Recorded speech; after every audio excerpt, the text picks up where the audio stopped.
ખબર ગુજરાતમાં વડોદરાથી વધુ એક સમાચાર સામે આવ્યા છે। વડોદરામાં બરોડા ક્રિકેટ એસોસિએશન એટલે કે બીસીએની ચૂંટણીને લઈને વિવાદ છે વધુ ઘેરો બનતો જઈ રહ્યો છે। બીસીએ ચૂંટણી મુદ્દે રોયલ ગ્રુપ દ્વારા ચૂંટણી અધિકારી વરેશ સિન્હાને લેખિત આવેદનપત્ર આપીને ચૂંટણી સ્થળ બદલવાની માંગ કરવામાં આવી છે। રોયલ ગ્રુપ હાલ સત્તાધીશોના માલિકીની જગ્યા પર ચૂંટણી યોજવા બાબતે ગંભીર સવાલો ઉઠાવ્યા છે અને નિષ્પક્ષ તથા ભયમુક્ત વાતાવરણમાં ચૂંટણી યોજવાની માંગ કરી છે। સાથે સાથે મતદાન પ્રક્રિયામાં માત્ર બાયોમેટ્રિક નહીં પરંતુ આધાર કાર્ડ, મતદાર કાર્ડ અને પાસપોર્ટ જેવા સરકાર માન્ય ઓળખપત્રોને માન્ય રાખવાની રજૂઆત કરવામાં આવી છે।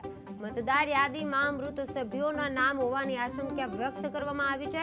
બોગસ વોટિંગ અટકાવવા નામજોગ યાદી આપીને સુધારાની પણ માંગ કરવામાં આવી છે।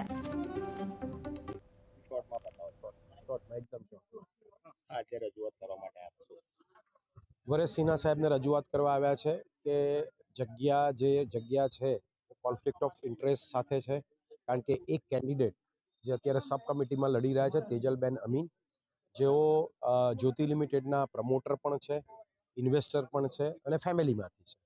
તદુપરાંત જે જગ્યા જે છે એ જ્યોતિ લિમિટેડની જ છે, એટલે ત્યાં આગળ એલેમ્બિકનો સ્ટાફ વોલેન્ટિયર તરીકે આવી ટ્રાન્સપરન્ટ અને ફેર જે પ્રોસેસ ઇલેક્શનનો થવો જોઈએ એ નથી થાય એવું અમને શંકા છે।